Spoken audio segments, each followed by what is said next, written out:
5 seconds. Start. மாண்புமிகு பேரவை துணைத் தலைவர் அவர்களே, இன்று நடைபெற்ற விவாதத்தில் பல்வேறு கருத்துக்கள் எடுத்து கூறப்பட்டுள்ளன. அவற்றில் முக்கியமானவை சிலவற்றிற்கு நான் விளக்கம் அளிக்கலாம் என்று கருதுகிறேன்.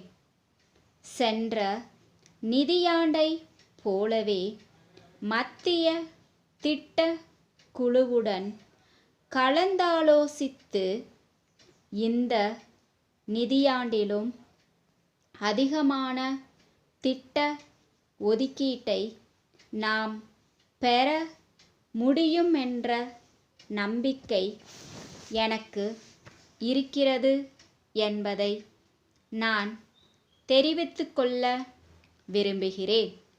முன்பெல்லாம் வரவு செலவு திட்டத்தில் அறிவிக்கப்பட்ட திட்டங்களுக்கான அரசாணைகள் வெளியிட நீண்ட கால தாமதமாகும்.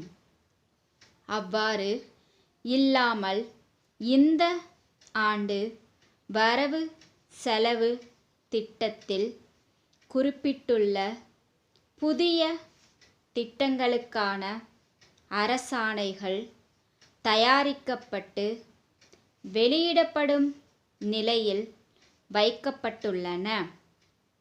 மானிய கோரிக்கைகள் மீதான விவாதத்தின் போது சம்பந்தப்பட்ட துறை மாண்புமிகு அமைச்சர்களால் அறிவிக்கப்பட்ட புதிய திட்டங்கள் தொடர்பான அரசு ஆணைகள் கூட விரைவில் வெளியிடப்படும் என்பதை நான் மிகுந்த மகிழ்ச்சியோடு தெரிவித்துக்கொள்ள கடமைப்பட்டிருக்கிறேன். உள்ளாட்சி மன்றங்களில் ஆற்றப்பட வேண்டிய பணிகளுக்காக மானிய தொகையாகவும் இழப்பு ஈடு செய் நிதியாகவும் இதுவரை வழங்கப்பட்ட தொகை எவ்வளவு என்பதை மாண்புமிகு சட்டமன்ற பேரவை உறுப்பினர்கள் அறிவார்கள். மாநில நிதி குழுவின் பரிந்துரையின் அடிப்படையில் கூடுதல் நிதியொதுக்கம் அளிக்கப்பட்டிருந்தாலும் பல்லாண்டு காலமாக மேற்கொள்ளப்படாமல் இருக்கின்ற பல கட்டுமான பணிகளை தொடங்குவதற்கு அதிகப்படியான நிதி தேவைப்படுகிறது.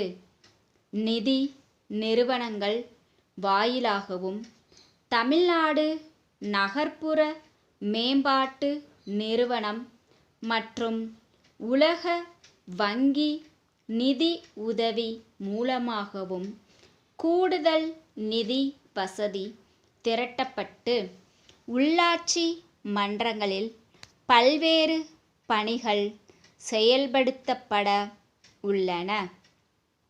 இதை பற்றிய முழு விவரங்களை பெற மாவட்ட ஆட்சித் தலைவர்களை அழைத்து கலந்தாலோசிக்க திட்டமிட்டு இருக்கிறேன் என்பதை இங்கே குறிப்பிட விரும்புகிறேன். மாநில அரசுகளுக்கு அதிகார பங்கீடு குறித்து ஆய்வு செய்ய சிறப்பு பணிக்குழு ஒன்றை மத்திய அரசு அமைத்துள்ளது. மத்திய அரசு ஊழியர்களுக்கு இணையான ஊதியம் மாநில அரசு ஊழியர்களுக்கு வழங்கியுள்ளதால் கூடுதல் உதவித்தொகை வழங்க வேண்டும் என்று கோரியுள்ளோம். இந்த வகையில் மத்திய அரசிடமிருந்து கூடுதல் நிதி மாநில அரசுக்கு கிடைக்குமென நிச்சயமாக நம்புகிறேன். வேலூர் ராஜா திரையரங்கு வளாகத்தில் உள்ள தேவி பட்டு அங்காடி உரிமையாளர், சென்னை குமரன் பட்டு மாளிகை நிறுவனருக்கு எழுதும் கடிதம்.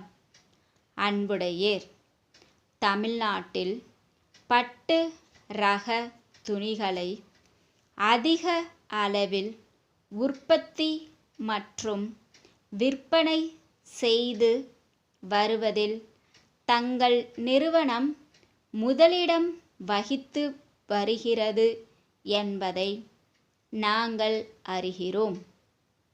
பட்டுத்துணி வர்த்தகத்தில் புதிதாக இந்த ஆண்டு முதல் நுழைந்துள்ளோம். எங்கள் நிறுவனம் வேலூர் நகரத்தின் மைய பகுதியில் 10,000 சதுர அடி பரப்பளவில் அமைந்துள்ளது. தீபாவளி பண்டிகையை முன்னிட்டு சிறப்பான முறையில் சில சலுகை திட்டங்களை அறிவிக்க விரும்புகிறோம். அதனால் பெருமளவிற்கு பட்டு ரக துணிகள் வியாபாரம் பெருகுமென எதிர்பார்க்கிறோம். தங்கள் நிறுவனத்தால் தயாரிக்கப்படும் பட்டு ரக துணிகளின் விலை பட்டியலையும் அதன் மீது தாங்கள் அளிக்கும் தள்ளுபடி குறித்தும் விவரம் தெரிவிக்குமாறு கேட்டுக்கொள்கிறோம். தங்கள் நம்பிக்கையுள்ள